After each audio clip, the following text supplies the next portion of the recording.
Novel की बरसात पर मैं आपको खुश आमदीद कहती हूँ। दोस्तों, आज की कहानी बहुत ही ज्यादा जबरदस्त और फुल रोमांटिक है, इसलिए कहानी को लास्ट तक जरूर सुनिएगा, बहुत मजा आने वाला है।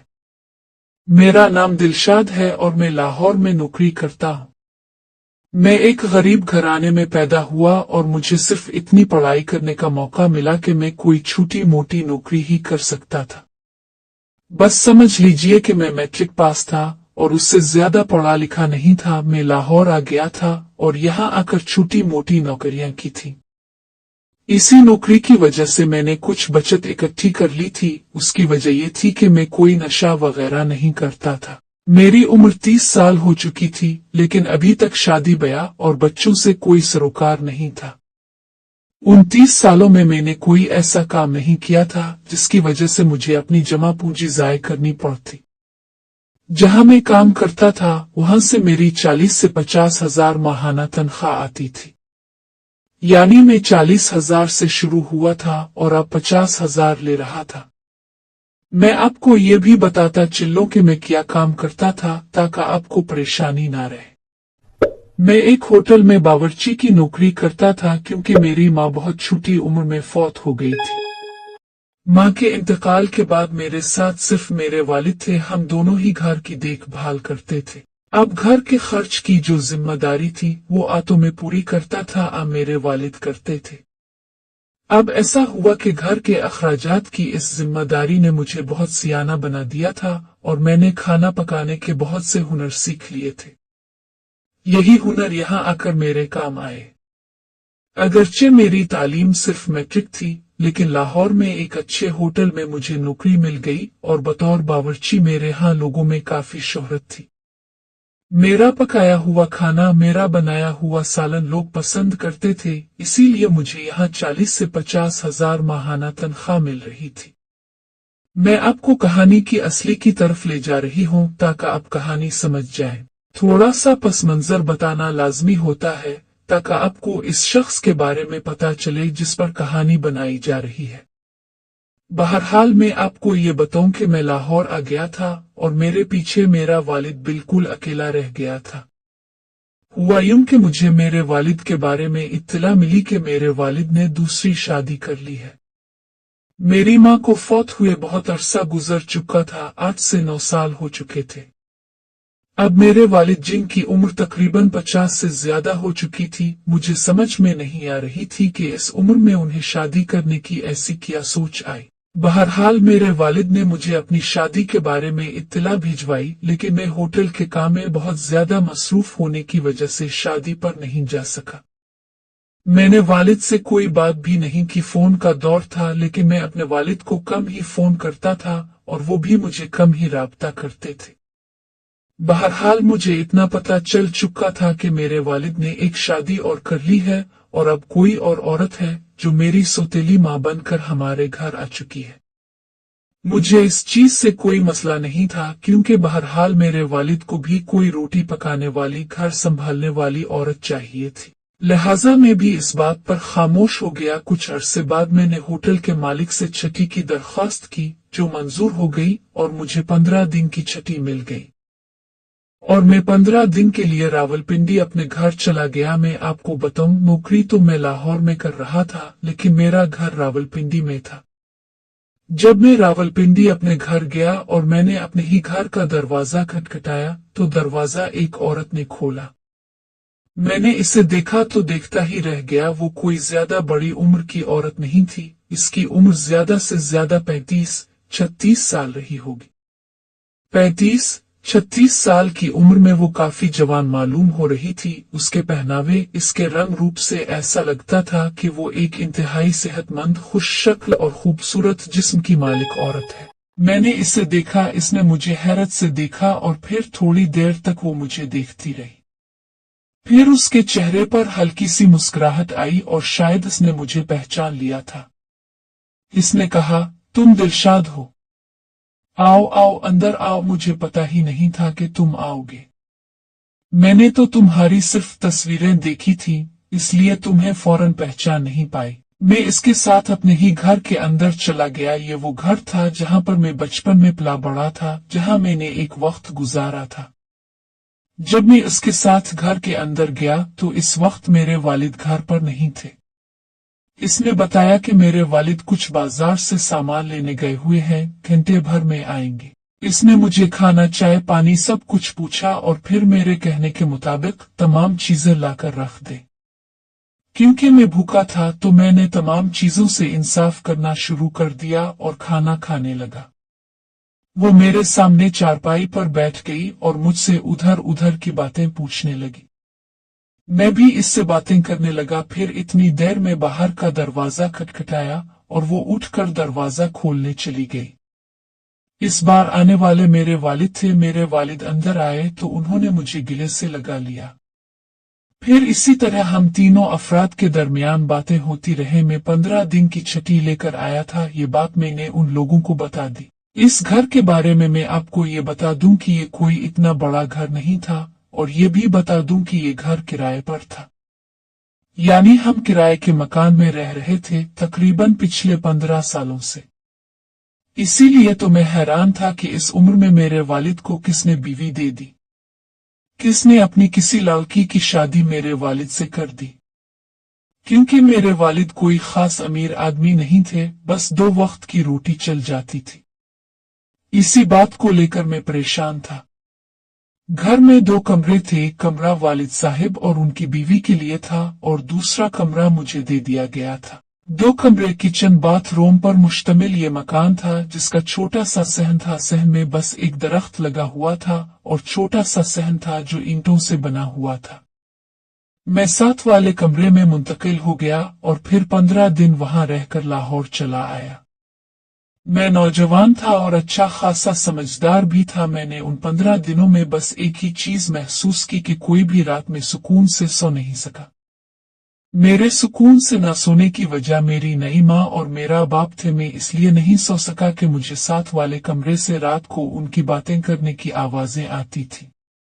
जब वो रात में एक दूसरे के करीब होते थे तो मुझे सब कुछ सुनाई देता था। दीवार के साथ दीवार छोड़ी हुई थी, इसलिए मुझसे कोई भी बात उनकी छपी नहीं रहती थी। हाँ, इतना जरूर था कि मेरा बाप उसको कभी पूरा नहीं कर सकता था। वो हमेशा गिले शिकवे करती उदास ही लेट जाती थी और मेरा बाप भी इसी उदासी के आलम में लेट जाता था।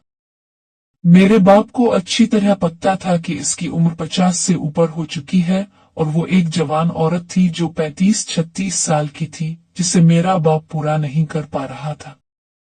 मैं लाहौर आ गया और लाहौर में आने के बाद मैं अपने काम में दोबारा मगन हो गया। लेकिन वही रातें और वही आवाजें अब तक मेरे कानों में गूंजती थी। यहाँ पर होटल में बाकायदा मुझे एक कमरा रहने के लिए दिया गया था और उस कमरे में मैं अकेला ही रहता था।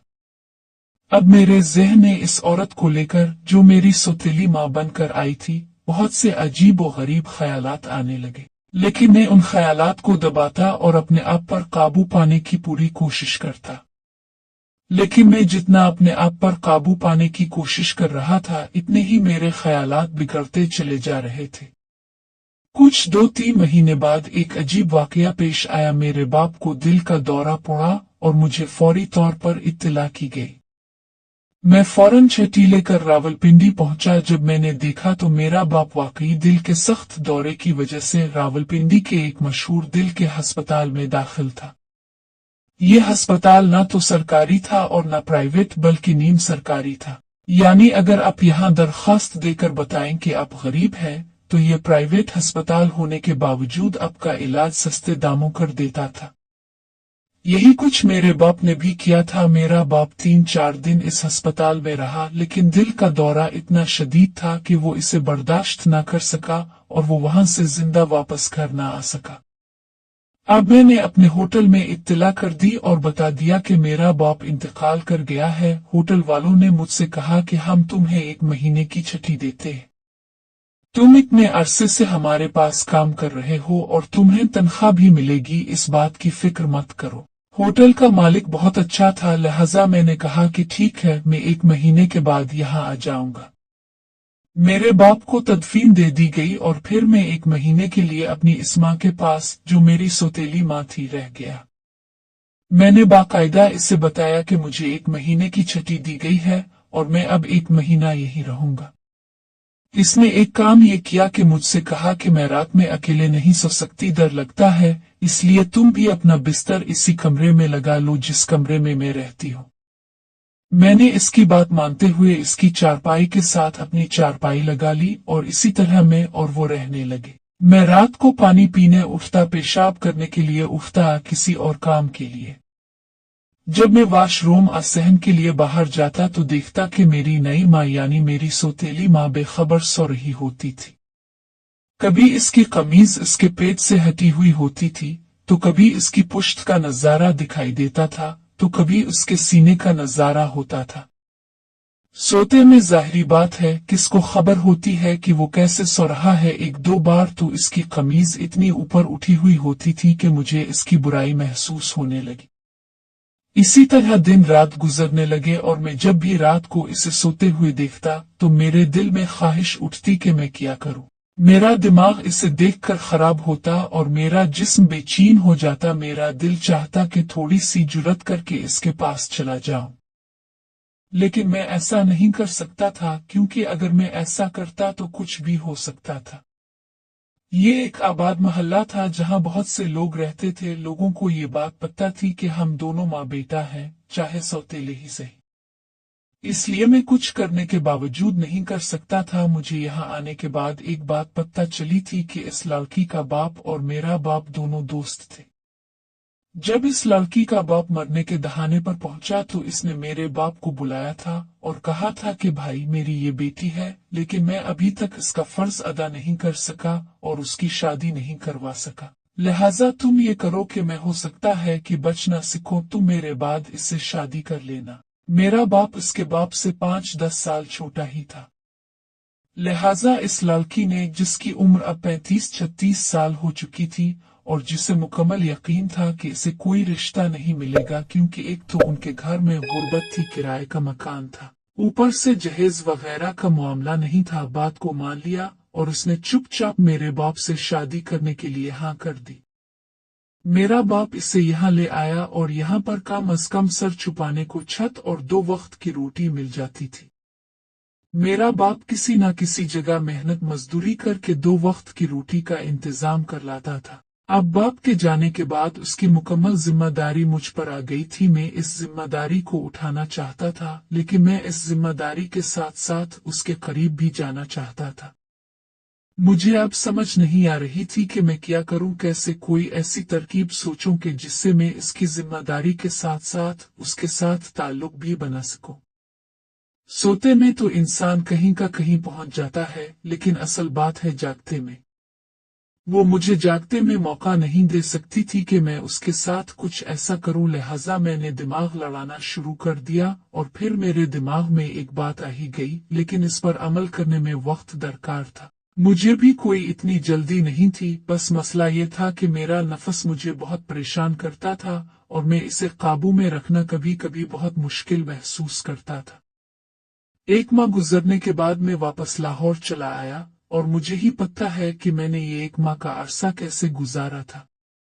यकीन करें, जब लाहौर आया तो अपने काम में भी दिल नहीं लगता था। हर वक्त दिन हो या रात, खाना पकाते वक्त, सोते वक्त, उठते वक्त, बैठते वक्त मुझे सिर्फ इसी का ख्याल रहता था। यहाँ तक मैंने आपको अभी तक नाम नहीं बताया। मेरी सौतेली माँ का नाम जुबैदा था। मेरा वक्त जुबैदा की ख्यालों में गुजरने लगा। मैं जानता था कि मैं एक किराएदार खानदान से ताल्लुक रखता हूँ और मैं इतना ज्यादा ताकतवर नहीं हूँ कि अपने लिए मकान खरीद सकूं, लेकिन मेरी तनख्वाह इतनी जरूर थी कि मैं अपनी और उसकी गुजर बसर कर सकता था। लेकिन मैं इसकी परवरिश क्यों करूं? क्यों उसकी जिम्मेदारी उठाऊं? जाहिर है अगर मुझे इसकी जिम्मेदारी उठानी थी तो इसे मुझे कुछ और उठाने का मौका भी देना चाहिए था। लिहाजा मैं इसी मौका की तलाश में अपना वक्त गुजार रहा था और फिर मुझे वो मौका एक दिन मिल ही गया। एक दिन इसका फोन आया और उसने मुझे बताया कि इसे पैसों की बहुत सख्त जरूरत है, क्योंकि घर का किराया भी 2 माह का सर पर चढ़ा हुआ है और बिजली का बिल भी आया हुआ है और दुकान वाले के राशन के पैसे भी देने हैं। कम अज कम 40 से 50 हजार रुपए अगर उसके पास हों तो वो मकान का किराया भी दे पाएगी, राशन वाले को भी दे पाएगी और बिजली का बिल भी अदा कर सकेगी। मैंने यहीं पर अपना प्लान बनाने का फैसला कर लिया। मैंने इसे कहा कि मेरे पास इस वक्त 50,000 रुपए नहीं है। हकीकत यह है कि मैंने अच्छी खासी बचत कर रखी थी और मेरे पास इस वक्त लाखों रुपए थे। मैंने बैंक में कभी हिसाब नहीं किया था, लेकिन मुझे इतना पता था कि मेरे बैंक में इस वक्त लाखों रुपए हैं। अलबत्ता इतनी बड़ी रकम नहीं थी जिसे मैं करोड़ों कह सकूं। लिहाजा मैंने एक चाल चलने का फैसला किया और वो ख्याल मेरे ज़हन में आया। मैंने कहा, अच्छा एक काम करो, तुम वहां चली जाओ। मेरा एक दोस्त काशिफ है, मैं तुम्हें इसका पता मैसेज कर देता हूँ। तुम काशिफ के पास चली जाना, इससे कहना कि तुम मेरा बताकर आई हो, वो तुम्हें 50,000 रुपए दे देगा। फिर तुम वापस लाहौर चली जाना और वहां जाकर मकान का किराया, बिजली का बिल वगैरह अदा कर देना और दुकानदार के पैसे भी दे देना। मैंने इसे बताया कि काशिफ भी किसी जगह नौकरी करता है, लिहाजा अगर तुम सुबह दोपहर को काशिफ के पास जाओगी तो इम्कान है कि वो तुम्हें घर पर ना मिले। तुम्हें ऐसे वक्त लाहौर से जेहलम जाना होगा कि जब तुम पहुंचो तो इसकी दफ्तरी ड्यूटी का वक्त खत्म हो चुका हो। वो रात 8 से 9 बजे के दरमियान घर आता है। तुम रात को 8 से 9 बजे के दरमियान काशिफ से मिलने इसके घर पहुंच जाना और जब वो तुम्हें मिले तो इससे पैसे लेकर वापस आ जाना। इसने कहा, चलो ठीक है, मैं चली जाती हूँ, तुम मुझे इसका पता मैसेज कर दो। अब वो बहुत जरूरतमंद थी और इस वक्त इसे सिर्फ एक चीज नजर आ रही थी, पैसे। यहाँ पर मैं आपसे अपने एक खुफिया हुनर का जिक्र करूंगा। जब मैं लाहौर आया था तो कुछ अरसा मेरा वक्त ऐसे अफराद में गुजरा था जिनका ताल्लुक टीवी और थिएटर से था और वो फनकार थे। मैंने उनसे 2 चीजें सीखी थी। एक, आवाज तब्दील करना। मैं अपनी आवाज को इस कदर कामयाबी से बदल लेता था कि कोई पहचान नहीं सकता था कि ये दिलशाद है या कोई और, हता कि मैं औरत की आवाज में भी बात कर लेता था। ये हुनर मेरे अंदर आ गया था। दूसरा हुनर ये था कि मैंने उन लोगों से चेहरा बदलना सीखा था, ऐसा मेकअप करना कि अगर खुद शख्स अपना तारुफ न करवाए तो कोई इसे पहचान नहीं सकता था कि ये कौन है। वो ऐसे मास्क बनाते थे जिन्हें चेहरे पर लगाने से शक्ल बिल्कुल बदल जाती थी, हता कि हाथ पांव की रंगत भी बदल दी जाती थी। हाथ और पांव का भी मेकअप किया जाता था। मैंने एक जबरदस्त ख्याल सोचा।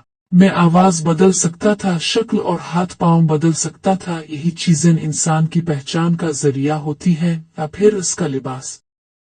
जिस दिन मैंने इसे जेहलम बुलाया था, मेरा इरादा था कि मैं खुद लाहौर से जेहलम चला जाऊं। वो पता जो मैंने इसे दिया था वो मेरे एक दोस्त के मकान का था जो कि जेहलम में था। इत्तेफाक से इस मकान की चाबी इसने मेरे हवाले कर रखी थी, यानी मैं इसके मकान में जाकर आजादी से काम कर सकता था। सबसे बड़ी बात यह थी कि इसका मकान शहर से थोड़ा हटकर ऐसी जगह पर था जहां ज्यादा आबादी नहीं थी। ये एक नया हाउसिंग सोसाइटी था जो बन रही थी और मकानों के दरमियान काफी फासला था। ये मेरे प्लान के लिए बहुत बड़ा फायदा था। मैंने बड़ी मेहनत से लाहौर में अपने एक दोस्त के पास जाकर, जो कि कॉस्मेटिक्स की दुकान पर काम करता था, एक फहरिस्त दी और उसके मुताबिक चंद चीजें ली। ये चीजें मेरे आने वाले काम में बहुत मददगार थीं। उन चीजों को लेकर मैंने एक बैग में रखा और फिर वो बैग लेकर जेहलम चला आया। मैंने छठी का बहाना बना लिया था। मैं जेहलम आकर इस मकान में इससे पहले ही पहुंच गया। आज ही रात 8 से 9 बजे के दरमियान मेरी सौतेली माँ जुबैदा भी यहाँ आने वाली थी और वो मुझसे 50,000 रुपए मांगने आ रही थी। और इस वक्त मैं एक नए रूप में था। मैंने अपना चेहरा बदल लिया था, मेकअप के जरिए अपनी शक्ल तब्दील कर ली थी और मैंने जो आवाज बनाकर इससे बोली थी इसकी प्रैक्टिस भी कर ली थी। चेहरे के साथ साथ मैंने बालों का स्टाइल बदल लिया था, हाथों और पैरों का मेकअप कर लिया था। मैं ज्यादातर पैंट शर्ट पहनता था, लेकिन आज खास तौर पर मैंने शलवार कमीज पहनी थी और उसके ऊपर एक वेस्ट कोट डाला था ताकि कोई किसी भी तरीके से पहचान न सके कि ये दिलशाद है या कोई और। मैं बिल्कुल एक अलग शख्सियत बन चुका था। मैंने कई बार अपने आप को आईने में देखकर इस बात की तस्दीक कर ली थी कि मैं वाकई बहुत बदल चुका। लिहाजा मैं अब अपनी तरफ से मुकम्मल मुतमईन था और फिर मैंने सब कुछ खेल खेलने का फैसला कर लिया था।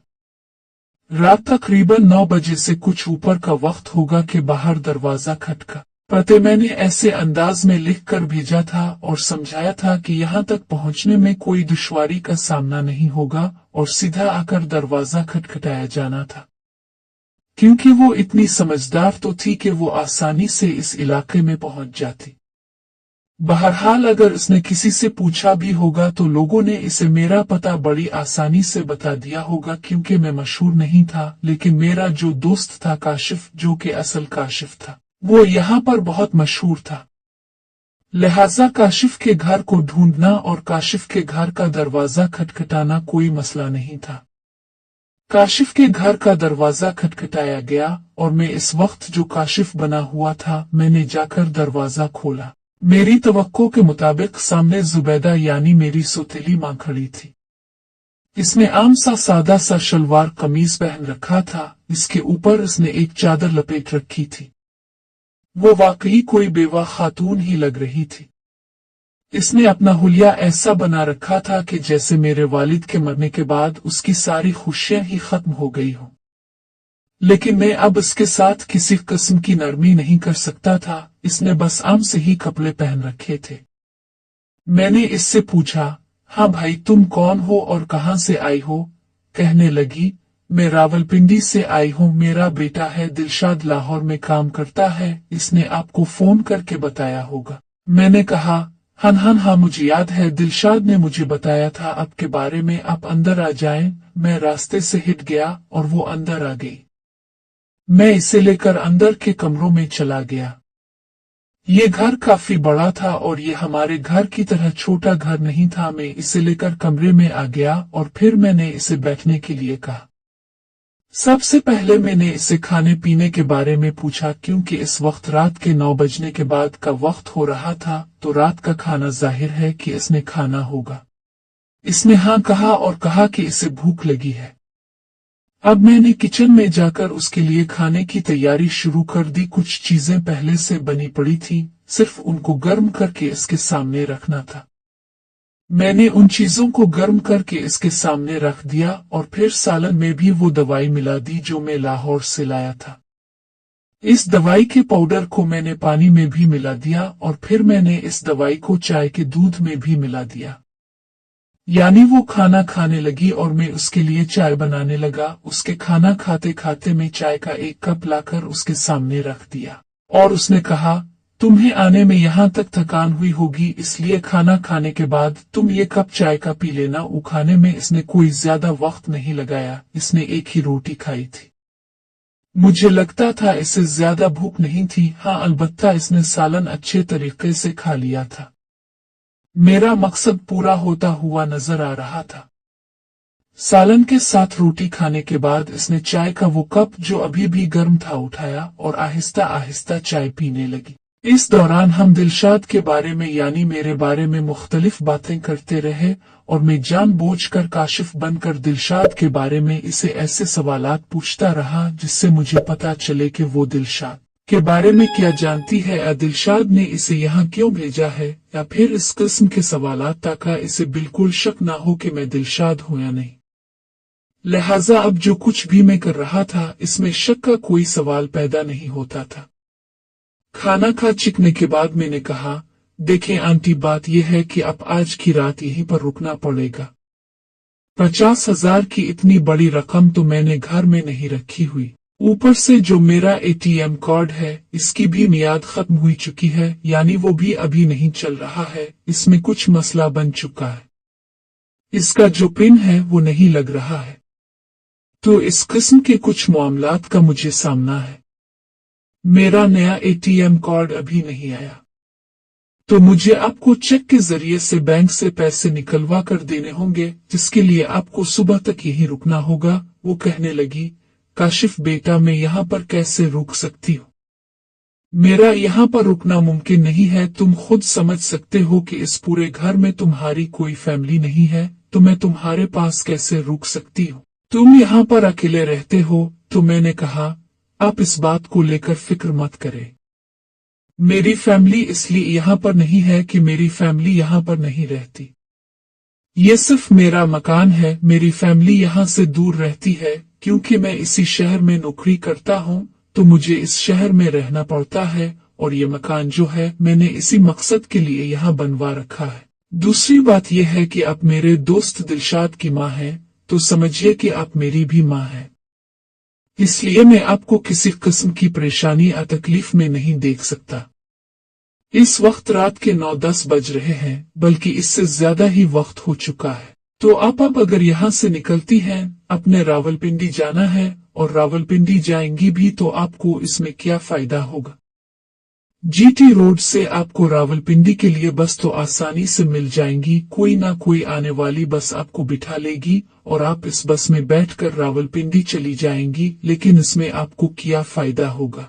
आपके आने का सारा मकसद तो खत्म हो जाएगा। अब यहाँ से अगर आप एक रात के लिए यहीं पर रुक जाती हैं, तो मैं सुबह जैसे ही बैंक खुलेगा चेक के जरिए आपको पैसे निकलवा दूंगा। 50,000 की रकम आसानी से बैंक से मिल जाएगी। आप वो 50,000 लेकर चली जाएंगी। दिलशाद ने जो मुझे बताया था वो रकम अपने देना है, मकान के किराए के दुकान का बिल, इसके अलावा कुछ बिजली के बिल के देने हैं, तो वो आसानी से आप दूर कर सकेंगी। बस एक ही रात की तो बात है, एक ही रात के लिए आपको यहाँ पर रुकना होगा। वो बोली ठीक है, अब इसके अलावा चारा भी कुछ नहीं। इतना कहकर वो चाय का मग खत्म कर चुकी थी। इतना कहकर वो कुर्सी से उठी और उसने कुर्सी से उठने की कोशिश की और उसने कहा कि अगर मैं यहाँ इस घर में रहूंगी तो मुझे कहाँ सोना है? मुझे बता दो, मुझे नींद आ रही है क्योंकि मैं घर में भी जल्दी सो जाने की आदी हूँ। अब 10 बज रहे हैं, अभी सोएंगी तो सुबह जल्दी उठूंगी और फिर तुम्हारे साथ बैंक भी जाना है और तुम मुझे वहीं से पैसे देना और मैं अपने घर चली जाऊंगी। वो कुर्सी से उठी और थोड़ी देर तक वो सिर्फ एक ही जगह पर साकित खड़ी रही, क्योंकि इसका सर बड़ी बुरी तरह चकरा रहा था और ये असर इस दवा का था जो मैंने खाने में मिलाकर और चाय में मिला कर इसे दी थी। वो अचानक जमीन पर बैठ गई, शायद उन चक्रों की वजह से इससे खड़ा नहीं हुआ जा रहा था। मैं तेजी से इसके पास गया और मैंने इसके कंधों से पकड़कर उठाने की कोशिश की। मैंने इससे कहा, खाला क्या हो गया है? आपकी तबीयत तो ठीक है, मैं आपको डॉक्टर के पास ले चलता हूँ। वो बोली, नहीं, मेरा सर बहुत ज्यादा चकरा रहा है, पूरा कमरा मुझे घूमता हुआ महसूस हो रहा है, पता नहीं मुझे क्या हो गया है। मैंने कहा, खाला मुझे लगता है कि आप थक गई हैं और आपने इतना सफर किया है, तो इस वजह से हो सकता है कि आपकी तबीयत बिगड़ गई हो। चलिए मैं आपको आपके कमरे तक छोड़ देता हूँ। जिस कमरे में इस वक्त हम लोग खड़े थे और खाना खाया था, इस कमरे के साथ एक और कमरा बना हुआ था जिसमें डबल बिस्तर लगा हुआ था और ये एक छोटा सा कमरा था। अब इस कमरे की सबसे बड़ी खासियत ये थी कि ये कमरा कोई खास बड़ा नहीं था। इस डबल बिस्तर के लगने के बाद इस कमरे में कुछ ज्यादा जगह नहीं बची थी। मैंने इसे यहीं सुलाने का सोचा था और खुद भी। अजीब बात है कि मुझे इसके साथ ही सोना था, तो मैं इसे सहारा देकर इस कमरे तक ले आया। कमरे तक आने तक इसकी हालत ये हो चुकी थी कि वो बिल्कुल मेरे ऊपर गिर चुकी थी और मैंने इसके इस गिरने का भी बहुत फायदा उठाना शुरू कर दिया था। मेरे हाथ जो हैं वो इसकी गलत जगहों पर घूमने लग चुके थे, लेकिन इसे इस वक्त उन चीजों की खबर नहीं थी, क्योंकि वो इस कदर ज्यादा बेहोशी की दवा ले चुकी थी कि वो अब अपने होश अगर चाहती भी तो चाहकर भी बहाल नहीं कर सकती थी। इस दवा की सबसे बड़ी खुसूसियत ये थी कि वो नींद में भी रहती, लेकिन इसे ये सब कुछ पता भी चलता रहता कि इसके साथ क्या हो रहा है, कैसे हो रहा है, कौन कर रहा है। इस कमरे में लाकर मैंने इसे बिस्तर पर फेंका और फिर मैंने दरवाजे की कुंडी अंदर से अच्छी तरह लगा दी। ये छोटा सा कमरा था और उस कमरे में मैं पहले भी कई मर्तबा सो चुका था और कई मर्तबा में आराम कर चुका था। मेरे लिए ना ये कमरा नया था और ना ये फ्लैट नया था, क्योंकि ये मेरे दोस्त काशिफ का फ्लैट था जो कि दुबई में होता था और अब इसकी चाबी काफी अरसे से मेरे पास थी। इसे जहां पर फेंका था वो वैसी की वैसी पड़ी थी। कुंडी लगाकर मैं उसकी तरफ मुड़ा। वो बिल्कुल सीधी लेटी हुई थी। वो आधी बिस्तर पर थी और आधी बिस्तर से ही नीचे थी, यानी इसकी टांगें बिस्तर से नीचे लटक रही थीं और उसका बाकी सारा जिस्म बिस्तर के ऊपर फैला हुआ था। मैं भी इसी हालत में बिल्कुल सीधा उसके ऊपर आकर के लेट गया, यानी मेरी टांगें भी नीचे थीं और मेरा भी ऊपरी धड़ उसके ऊपर था।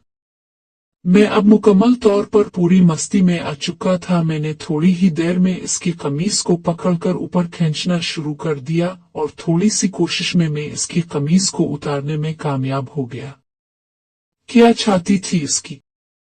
इतनी जबरदस्त छाती मैंने आज तक नहीं देखी थी। भरे हुए गोश्त के दो पहाड़ थे जो कि इसकी छाती की शक्ल में मेरे सामने खड़े हो गए थे। मैंने अच्छी तरह से इस छाती को अपने हाथों में लेकर मलना शुरू कर दिया।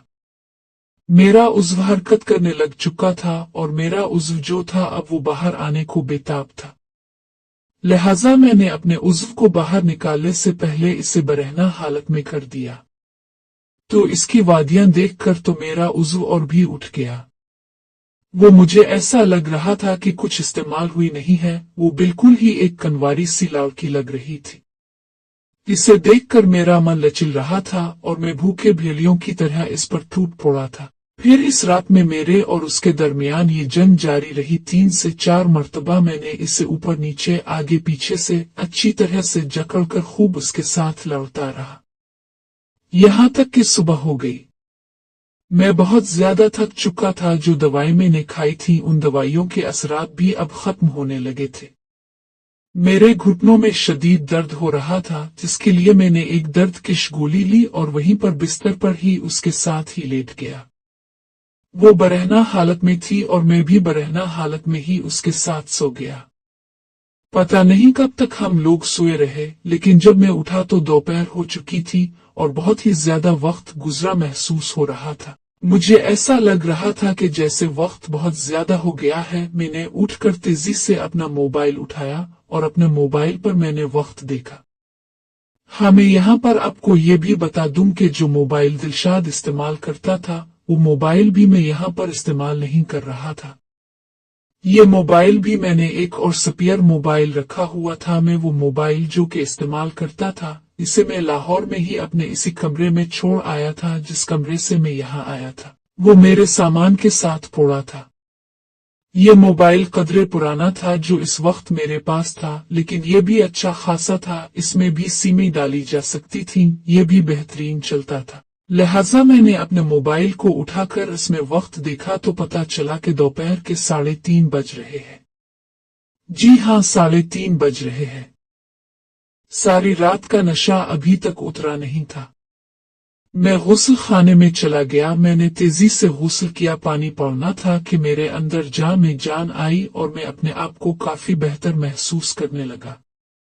मैं जब इसके पास आया तो मैंने देखा कि वो बेहोश सो रही है। अभी तक दवा का असर खत्म नहीं हुआ था। लिहाजा मैंने जैसे ही मैं इसके पास कमरे में आया एक दफा फिर मेरा मन मुचलने लगा। अभी तक वो बैन अल-अक़वामी हालत में थी। वो अंधेरे में पड़ी थी और उसके पहाड़ मुझे नज़ारा की दावत दे रहे थे। मैंने एक बार फिर उन पहाड़ों पर चढ़ाई करने का फैसला किया। मेरा पुर्जा एक बार फिर फड़कने लगा और फिर मैं इसके पहाड़ों के ऊपर चढ़ गया। जैसे ही मैं इसके पहाड़ों के ऊपर चढ़ा इसे भी थोड़ा थोड़ा खुशी आने लगी। वो जाग चुकी थी लेकिन इसमें इतनी ताकत नहीं थी कि उठ सके। जब मैं इसके पहाड़ों के ऊपर से उतरा तो मैंने बैन अल-अक़वामी हालत में ही इसको साथ लेकर गुस्ल खाने का रुख किया। मैंने इसके साथ मिलकर गुस्ल किया। मैं आपको ये बता दूं कि जो मेकअप मैंने किया था वो मेकअप किसी भी तरीके से साफ नहीं होता था क्योंकि मैंने मास्क लगा रखा था। जब तक मैं मास्क खुद न उतारता वो किसी भी तरह साफ नहीं होता था। हाथों और पैरों को बदलने के लिए भी मैंने एक खास किस्म के केमिकल का इस्तेमाल किया था। चाहे जितना मर्जी पानी डालो वो केमिकल एक खास किस्म के दूसरे केमिकल से ही उतरता था। इसलिए मुझे इस बात का खदशा नहीं था कि मैं उसके साथ मिलकर नहाऊंगा तो मेरे साथ कुछ हो जाएगा। नहाने के बाद उसकी भी जान आई और फिर मैं भी अपने आप को काफी तंदुरुस्त महसूस करने लगा। लेकिन दवा के असरात बहरहाल अभी तक मौजूद थे, इसलिए वो गिरते पड़ते मेरे साथ कमरे तक पहुंची। अब वो इस कदर काबिल हो चुकी थी कि मुझसे बात कर सकती थी। वो रो रही थी और मुझे बुरा भला कह रही थी कि मैंने इसके साथ किया इसकी जिंदगी बर्बाद कर दी। मैंने कहा, नहीं नहीं, तुम फिक्र मत करो, मैं इस राज को राज रखूंगा। तुम भी इस राज को राज रखो तो बेहतर है। तुमने मुझसे 50,000 रुपए मांगे थे, मैं तुम्हें 50,000 रुपए नहीं बल्कि 1,00,000 रुपए दूंगा। 50,000 वो जो तुम्हारे बेटे ने मुझे देने के लिए कहे थे, और 50,000 रुपए तुम्हारी आज की रात की कीमत में तुम्हें दूंगा। लेकिन शर्त यही है कि जो कुछ भी तुम्हारे और मेरे दरमियान हुआ है, ये सिर्फ हमारे दरमियान रहेगा। देखो, अगर तुम अपने बेटे को कुछ बताती भी हो तो ज्यादा से ज्यादा किया होगा। वो मुझ पर झगड़ा करेगा और फिर मेरे साथ नाराज हो जाएगा, लेकिन इसके अलावा वो कुछ भी मेरा बिगाड़ नहीं सकेगा। तो बेहतर यही है कि तुम भी खुश रहो, मैं भी खुश रहूं और अपने बेटे को भी खुश रहने दो। इसी तरह की बातें करने के बाद मैंने इसे इस बात पर कायल कर लिया कि मैं इसे 50,000 नहीं बल्कि 1,00,000 रुपए दूंगा, और वो 1,00,000 रुपए लेकर यहाँ जेहलम से वापस रावलपिंडी चली जाएगी। फिर क्योंकि अब 4 बज चुके थे और बैंक बंद होने वाले थे, लिहाजा मैंने इसे कहा कि जल्दी से कपड़े पहनो, हम लोग बैंक के लिए निकलेंगे। इसने मेरे कहने पर कपड़े पहने। अभी भी इसकी तबीयत पूरी तरह से ठीक नहीं थी, लेकिन बहरहाल मैं इसे लेकर वहां से बाहर आ गया। बाहर आकर मैंने एक रिक्शा किराया किया और फौरन बैंक चला गया। मैंने बैंक में चेक दिया और चेक के जरिए से अपनी रकम मंगवा ली और 1,00,000 रुपए निकाल दिए। 1,00,000 रुपए निकालने पर ऊपर कुछ पैसे कटे जो कि मैंने दे दिए, क्योंकि इस वक्त बहरहाल मुझे 1,00,000 रुपए ही निकालने थे। मैं आपको ये भी बता दूं कि मेरी मेन ब्रांच जिसमें अकाउंट था वो लाहौर में ही थी, लेकिन यहाँ पर मैं चेक के जरिए से रकम हासिल कर सकता था।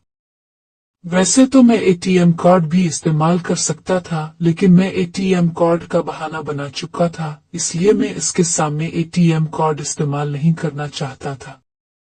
1,00,000 रुपए निकलवा कर मैंने इसे दिए।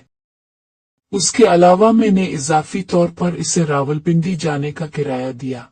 खुद जीटी रोड पर जाकर इसे रावलपिंडी की बस में बिठा कर आया और इसे मैंने वहां से रावलपिंडी रवाना कर दिया। वो रावलपिंडी की बस में बैठकर रावलपिंडी के लिए रवाना हो गई। मैं वापस इसी घर आया जहां से मैं गया था। कुछ जरूरी चीजें, कुछ सामान मैंने वहां से लिया। इसके बाद मैंने घर को ताला लगाया। अच्छी तरह ताला लगाने के बाद मैं भी जीटी रोड पर आया और मैं लाहौर के लिए निकल गया। मुझे बस इतनी ही छोटी सी तफरी करनी थी, लेकिन मैंने अगला प्लान भी सोच लिया था। अब ऊंट को पहाड़ के नीचे लाना ही लाना था और इस औरत को धोखे के नीचे लाना ही लाना था। मैं आपको ये बताऊं कि इसके आने से पहले मैं यहाँ क्यों आया था। जिस कमरे में मैंने इसके साथ रात गुजारी थी, इस कमरे में जगह जगह मैंने कैमरे लगा दिए थे। ये कैमरे मेरे बहुत काम आने वाले थे। हता कि मैंने गुस्ल खाने में भी कैमरे लगा दिए थे, जहां ये मेरे साथ इकट्ठे नहाई थी और मैं इसके साथ नहाया था। दरहकीकत मैंने हर किस्म का इंतजाम कर लिया था कि या तो इसको बदनामी के डर से डराएगा या फिर उसके साथ ऐसा खेल खेलूंगा कि ये मेरे अलावा किसी और के पास जाएगी नहीं।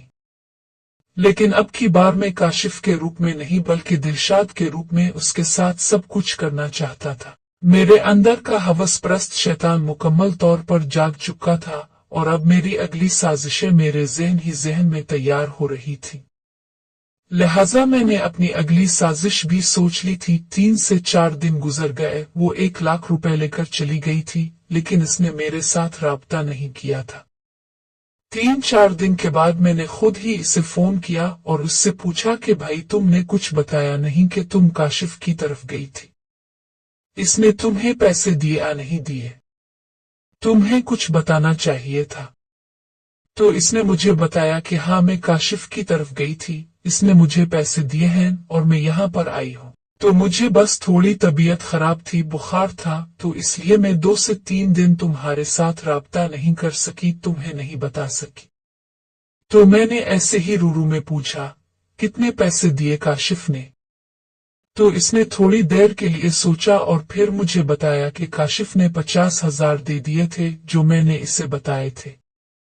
मैंने कहा, चलो अच्छी बात है, तुम मकान का किराया भी अदा कर लो, बिजली का बिल भी अदा कर दो और दुकान वाले के जो पैसे देने हैं वो भी दे दो। बाकी में जो है कोशिश करूंगा कि जल्दी कोई शूट लेकर घर आऊं, लेकिन बहरहाल मुझे लग नहीं रहा कि अभी फिलहाल मुझे होटल से कोई शूट मिलेगी। इतनी बात के बाद मेरा इसका फोन बंद हो गया। अब मैंने अगले प्लान पर अमल करने का फैसला कर लिया था, क्योंकि एक बार मेरी समझ में आ गई थी कि 50,000 जो काशिफ ने, यानी मैंने काशिफ के रूप में इसे दिए थे, इसका जिक्र इसने मेरे साथ नहीं किया था। यानी इस रात में इसके साथ जो कुछ भी हुआ था, इस बात को इसने छुपा लिया था। हता कि मैंने इस रात में कोई कमी नहीं छोड़ी थी, मैंने हर तरह से इसे इस्तेमाल किया था। मैंने कोई सुराख नहीं छोड़ा था कि जहां पर मैं उसके सुराख में गया ना हूं। मैंने इसको मुकम्मल तौर पर ऐसे इस्तेमाल किया था कि जैसे वो कोई मोम का पतला गुड़िया है और मैं इसे जिस तरफ चाहूं मोड़ सकता हूं। अब मैं अपने होटल के मालिक के पास चला गया, क्योंकि मेरे अगले प्लान में मेरे होटल के मालिक की मुझे जरूरत पड़ने वाली थी। मैं इसके पास गया तो मैंने कहा, सर मुझे 2 दिन के लिए आपके घर की चाबी चाहिए। इसने कहा, यहाँ लाहौर वाले घर की या फिर किसी और जगह की? मेरा गुजरावाला के न्यू सिटी इलाके में एक मकान है। मैंने वहां ये बात कही थी कि गुजरावाला के न्यू सिटी में जो मकान मैंने ले रखा है वो एक छोटा सा घर है। मैंने ये सिर्फ इसलिए लिया था कि कभी कभार गुजरावाला में कुछ रिश्तेदारों से मिलने जाना होता है। मेरे ख्याल में जरूरी नहीं कि इंसान उनके घर जाकर उन्हीं पर बोझ बने, इसलिए मैंने वहां एक छोटा सा 2 कमरे वाला मकान न्यू सिटी में खरीद लिया था। मकान सस्ता मिल रहा था, इसलिए मैंने खरीद लिया। जब कभी मैं गुजरावाला का चक्कर लगाता हूं और अपने रिश्तेदारों के घर नहीं जाना चाहता तो मैं वहां चला जाता हूं। मैंने अपने बॉस से कहा, सर मुझे सिर्फ 2 दिन के लिए आपके इसी घर की चाबी चाहिए। और वो बोले, अरे तुम मुझे कुछ बताओगे दिलशाद कि तुम्हें इस घर की चाबी क्यों चाहिए? तो मैंने उन्हें बताया, मैंने अपने बॉस को एक कहानी बनाकर सुनानी थी। मैंने कहा, असल में मसला ये है कि मेरी सौतेली वालिदा है जो रावलपिंडी में रहती है। उन्हें घुटनों में तकलीफ है। किसी शख्स ने बताया है कि गुजरावाला में एक शख्स इलाज करता है और ऐसी दवाई देता है जिससे घुटनों के दर्द से आराम आ जाता है। मैं ये सोच रहा हूं कि अगर उन्हें गुजरावाला ले आऊं और इस शख्स के पास दवाई लेने जाऊं तो ना तो मैं उन्हें कहीं बिलाकर रख सकता हूं, ना गुजरावाला में मेरा कोई वाकिफकार है, और ना ही मैं किसी के घर रह सकता हूं। ऐसे में आपका घर, जहां मैं 1-2 बार जा चुका हूं, मेरे काम आ सकता है। न्यू सिटी का इलाका है, वहां मकान दूर दूर बने हुए हैं, ज्यादातर लोग एक दूसरे को जानते भी नहीं है। मेरा ख्याल यह है कि अपनी सौतेली माँ को लेकर वहां चला जाऊं, हम 1-2 रात वहां रहेंगे। फिर मैं इस हकीम के पास उनके घुटने दुखवा कर दवाई ले लूंगा, उन्हें वहीं से रावलपिंडी रुखसत कर दूंगा और फिर खुद यहाँ वापस आ जाऊंगा। वो बोले, ये तो अच्छी बात है, ये तो नेकी का काम है, तुम्हें तो जाना चाहिए, ये ठीक है। मैं तुम्हें चाबी दे देता हूँ, मुझे तुम पर एतमाद है। तुम्हारे मेरे पास काम करते हुए इतने साल हो गए हैं, आज तक तुमने 1 रुपए का भी फर्क नहीं किया। मैं तुम पर भरोसा करता हूँ, तुम्हें अपने घर की चाबी दे देता हूँ। वैसे भी इस घर में कोई खास सामान नहीं है, अगर चोरी भी हो जाए तो मेरा ज्यादा नुकसान नहीं होगा। बस कुछ जरूरत की चीजें हैं जो मैंने अपने इस्तेमाल के लिए रखी हुई हैं। चुनांचे मुझे चाबी मिल गई। चाबी मिलने के बाद मेरे मंसूबे का दूसरा हिस्सा शुरू होने वाला था। मैंने अपनी सौतेली माँ जुबैदा को फोन किया और उससे कहा, सुनो एक काम करो, जितनी जल्दी हो सके गुजरावाला आ जाओ। इसने कहा, गुजरावाला? मैं गुजरावाला क्यों आऊं? मेरा वहां क्या काम है? तो मैंने इससे बताया, असल में मामला यह है कि गुजरावाला में मेरा एक जाने वाला है जिसे मैंने कुछ अरसा पहले 2 लाख रुपए उधार दिए थे। मैं उसके घर जा रहा हूं। मेरा इरादा यह है कि तुम भी गुजरावाला आ जाओ। मैं लाहौर से छठी लेकर गुजरावाला आ जाता हूं। मैं अपने इस दोस्त के पास जाऊंगा और अपने 2 लाख रुपए वापस मांगूंगा। जब वो मुझे रकम वापस करेगा तो मैं तुम्हें वो 2 लाख दे दूंगा। तुम वो रकम लेकर रावलपिंडी चली जाना। फिर मैं कोशिश करूंगा कि लाहौर आकर छठी लेकर तुम्हारे पास रावलपिंडी आ जाऊं। क्योंकि मैंने एक बात सोच ली है, मेरे पास कुछ जमा पैसे हैं, ये 2 लाख भी वहां से लूंगा और कुछ दोस्तों और जाने वालों से इकट्ठे करूंगा। मैं अब इतना दूर लाहौर में क्यों रहूं? तुम अब मेरी जिम्मेदारी हो। मैं कोशिश कर रहा हूं कि रावलपिंडी में कोई स्टॉल या दुकान शुरू करूं जिससे मैं इतना ही कमा सकूं जितना लाहौर में कमाता हूं। इसलिए तुम वो 2 लाख लेकर चली जाना। मैं कुछ पैसे इकट्ठे करके कुछ दिनों में तुम्हारे पास आ जाऊंगा। फिर यह होगा कि मैं नौकरी छोड़ दूंगा और तुम्हारे पास रावलपिंडी में ही रहूंगा। वहीं कोई काम करूंगा जिससे हमें इतना फायदा हो कि हम आसानी से रावलपिंडी में एक ही घर में एक ही छत के नीचे रह सके। तुम्हें भी अकेले रहने का डर नहीं लगेगा। मैं तुम्हारे पास रहूंगा। इसने कहा, इससे अच्छी क्या बात हो सकती है कि अगर ऐसा हो जाए। बताओ मैं कब आऊं गुजरावाला? मैंने इसे आने का दिन, वक्त और तमाम तफसीलात बता दे। मेरा इरादा था कि मैं इस तरह इसे बुलाऊं कि हम दोनों बस अड्डे पर मिले। एक और बात जो मैंने तय कर ली थी वो ये थी कि मैंने एक फर्जी फोन कॉल अपने होटल के एक मुलाजिम दोस्त को करनी थी, जिसने मेरे इस दोस्त का रूप धारना था, जिसने मुझसे 2 लाख उधार लिए थे। अगले मरहले की मंसूबाबंदी मुकम्मल हो चुकी थी। मैं गुजरावाला पहुंचा। बस अड्डे पर मैं इंतजार करने लगा। थोड़ी ही देर बाद मेरी सौतेली माँ जुबैदा भी वहां पहुंच गई। मैंने इसे साथ लिया और इस मकान की तरफ चल पड़ा। इस मकान तक जाने के लिए मुझे रिक्शा कराना पड़ा। ऑटो रिक्शा ने तकरीबन आधे घंटे के सफर के बाद हमें इस कॉलोनी में पहुंचाया जहां मेरे बास का मकान था। कॉलोनी में एक जगह उतरकर कुछ पैदल चलने के बाद हम इस मकान के पास पहुंचे।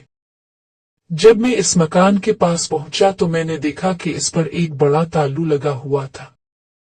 मैंने उधर उधर देखने का ड्रामा किया, फिर जेब से मोबाइल फोन निकालकर एक फोन कॉल की। मैंने फोन पर अपने इसी दोस्त से बात की जिसे मैं होटल में तैयार करके आया था। इसने मेरे कहे के मुताबिक बातें दोहरा दी। फिर मैंने फोन रखा।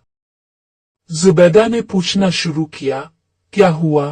तो मैंने कहा, जिस शख्स से पैसे लेने थे इसने कहा है कि वो एक शादी में गया हुआ है और 3-4 दिन में वापस आएगा, इसलिए आ तो तुम यहाँ उसके आने तक इंतजार करो, फिर अभी वापस चले जाओ और 2-3 दिन बाद आ जाओ जब वो घर वापस आ चुका होगा। जुबैदा बोलने लगी, फिर अब हमें क्या करना चाहिए?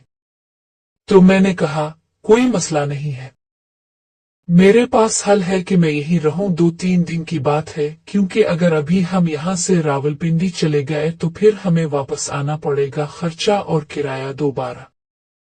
फिर अगर मैं लाहौर चला जाऊं और तुम रावलपिंडी चले जाओ तो हमें दोबारा यहाँ आने की मुसीबत उठानी पड़ेगी। लिहाजा 2-3 दिन की बात है, वो हम यहीं गुजार लेते हैं। जब हम यहाँ से निकलेंगे तो तुम अपने घर पहुँच जाओगे और मैं भी आसानी से लाहौर चला जाऊंगा। इतनी देर में मेरा दोस्त आकर मुझे पैसे अदा कर देगा। इसने कहा, ठीक है चलो तुम जो कहते हो। अब मैंने क्या किया कि चाबियां का कुछ ना कुछ तो करना था। चाबियां तो मेरे पास थी, लेकिन मैं ऐसे तो ताला नहीं खोल सकता था। तो मैंने इससे कहा, देखो मेरा दोस्त जब भी कहीं जाता है तो अपनी चाबियां गुजरावाला में एक दुकान वाले के पास छोड़ जाता है। मैं कोशिश करता हूँ तुम यहीं खड़ी रहो और मेरा इंतजार करो, मैं दुकान वाले से चाबियां ले आऊं। फिर अगर तुम मेरे साथ आना चाहो तो भी कोई मसला नहीं। इसने कहा, मैं यहाँ खड़ी किया करूंगी, तुम दुकान वाले के पास चाबियां लेने जाओ, मैं तुम्हारे साथ ही चलती हूँ। खैर मैं वहां से निकला और काफी दूर चलते हुए मैंने एक बड़ी किराने की दुकान देखी। दुकान के बाहर मैंने जुबैदा को खड़ा किया और खुद दुकान के अंदर चला गया। अंदर जाकर मैंने किराने वाले से हाथ मिलाकर पूछा, यहाँ नई बस्ती में कोई मकान मिल सकता है जिसमें मैं अपने घर वालों के साथ रह सकूं?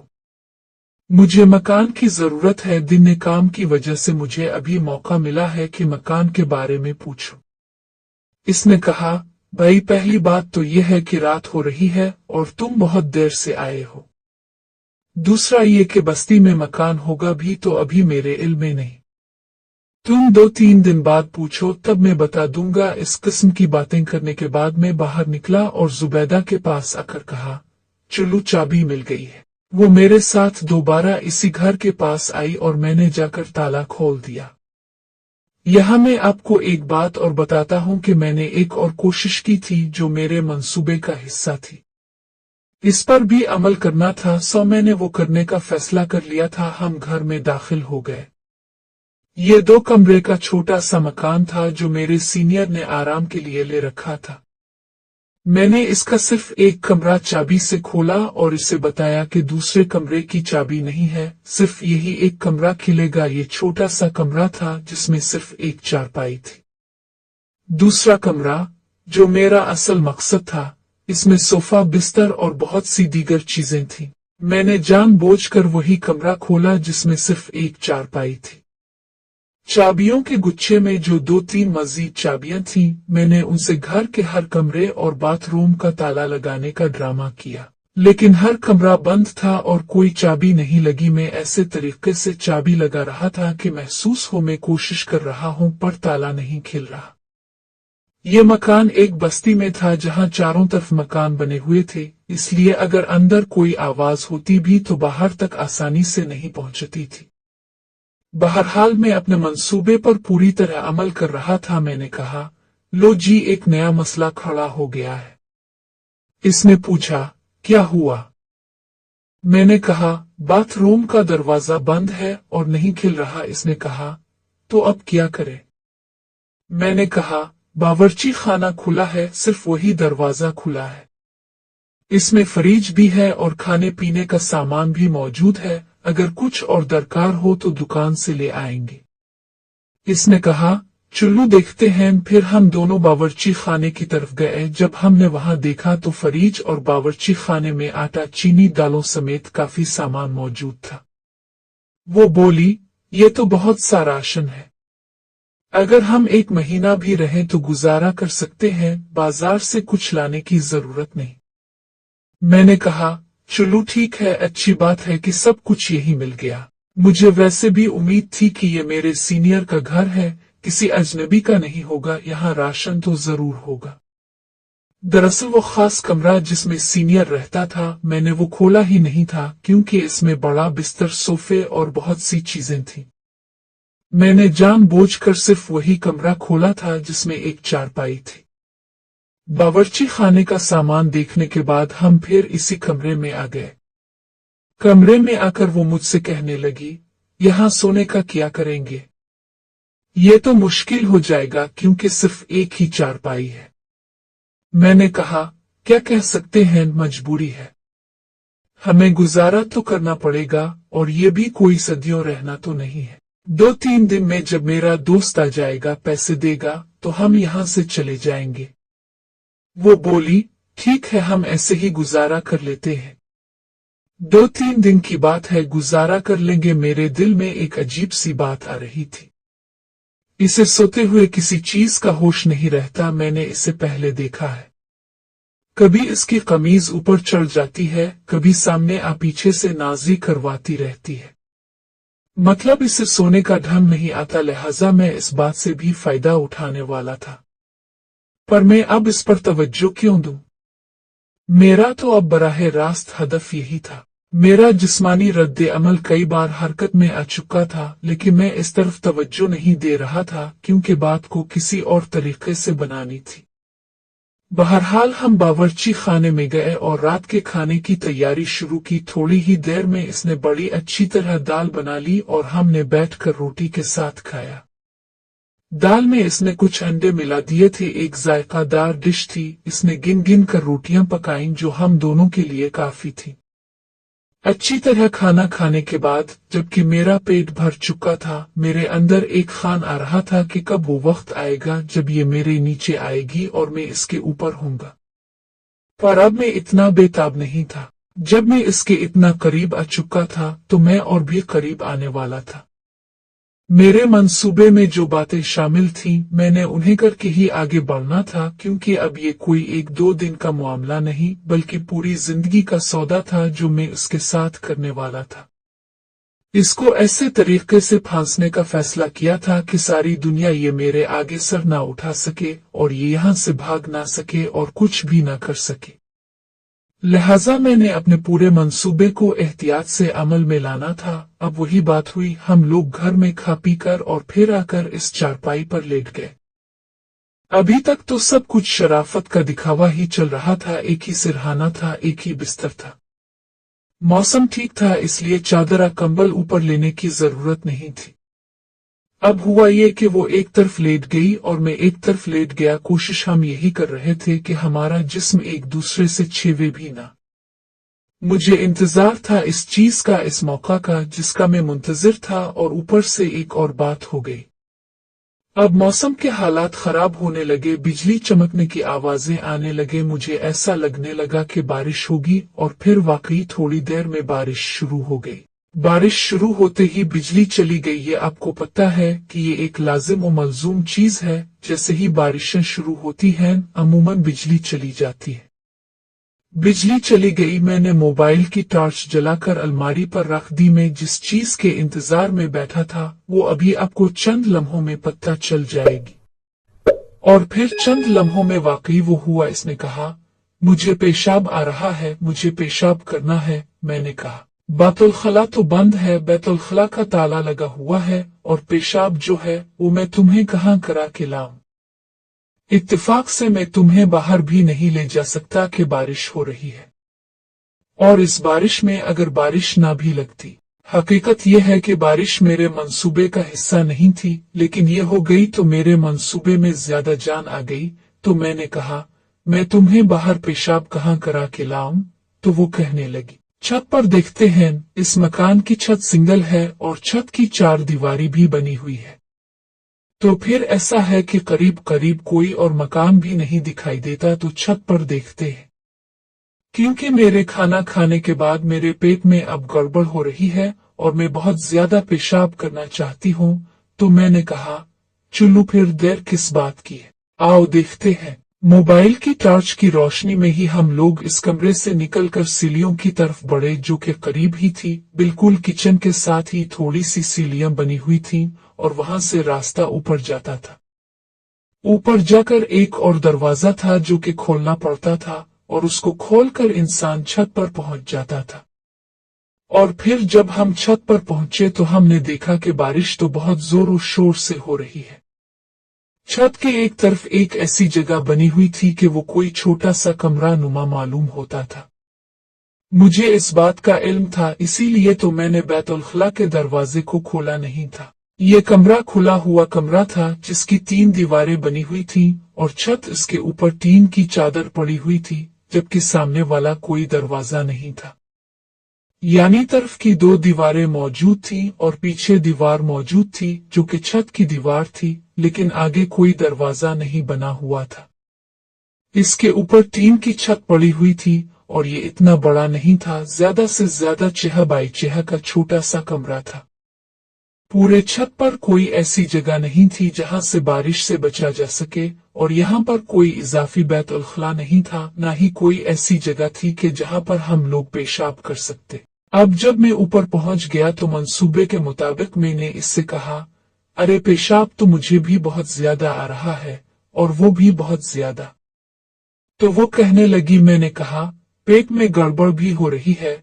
तो वो कहने लगी, अब क्या करें, बैतुल खला तो बंद है। तो मैंने कहा, एक ही चीज हो सकती है, ये जो छोटा सा कमरा सा बना हुआ है, इसी कमरे में अंदर बैठकर कोई चीज नीचे रख के पेशाब कर लेते हैं और इस चीज को बाद में फेंक देंगे।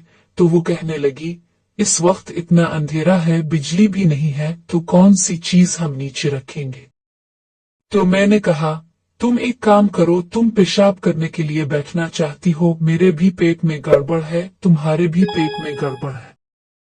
मैं नीचे से ऐसा करता हूँ कि किचन से जाकर कुछ अखबार या कागज ले आता हूँ। उन कागजों का ये होगा कि पहले तुम कोई बड़ा सा कागज नीचे रख के इसके ऊपर बैठकर छोटा बड़ा दोनों काम कर लेना। बाद में इस कागज को पकड़कर हम यहाँ से बाहर फेंक देंगे। वैसे भी यहाँ करीब कोई मकान उसके साथ नहीं लगता, जब फेंक देंगे तो फेंक देंगे किसी वीरान तरफ, किसी वीरान जगह में जाके गिर जाएगा। वो कहने लगी, ठीक है ऐसा कर लेते हैं। अब मैं फटाफट नीचे आया, इसको ऊपर ही छोड़कर बैतुल खला से मैंने 3-4 अखबार कागज जो कि इस्तेमाल हो चुके थे मुख्तलिफ चीजों में, मैंने वो लिए और फिर वो कागज लेने के बाद मैं ऊपर चला गया। अब जब मैं ऊपर आया तो इस वक्त तक वो अपना पेट पकड़े खड़ी थी और कह रही थी कि बहुत जोर की आई हुई है। मैंने इसे एक बड़ा सा कागज दिया और मैंने कहा, तुम जाओ इस कमरे में और जाकर कर लो। और इतनी देर में मैं आपको एक बात बता दूं कि मैंने कहा, मैं भी बारिश में भीगना नहीं चाहता। मैं जा आया हूं तो मेरी हालत खराब हो गई है, मुझे तो हल्की हल्की डांसेस लगने लग गई है। तो वो कहती है, क्या कर रहे हो आप? नीचे चले जाओ। और फिर यह है कि मैंने कहा, नहीं मैं नीचे किया जाऊंगा, मेरे पेट में भी बहुत ज्यादा गड़बड़ हो रही है, ये ना हो नीचे जाते जाते मेरा काम हो जाए। बार बार सीढ़ियां चढ़ना बार बार सीढ़ियां उतरना ये कुछ अच्छा नहीं है। वो कहने लगी, ठीक है फिर क्या करें? मैंने कहा, ठीक है आप इधर बैठ के कर लो इस कमरे में, मैं मुंह दूसरी तरफ कर लेता हूँ। वो कहने लगी, चलो ठीक है। मैं इस कमरे में चला गया और वो भी इसी कमरे में चली गई। मैंने मुंह दूसरी तरफ कर लिया और वो शलवार उतार कर बैठ गई पेशाब करने के लिए। अब वो पेशाब कर रही थी, मैं कोने खुदरे से मैं बार बार इसे देखने की कोशिश भी कर रहा था, लेकिन मैं अभी इसे वाज़े तौर पर नहीं देखना चाहता था, क्योंकि अगर ये हो कि मैं वाज़े तौर पर इसे देखूं तो वो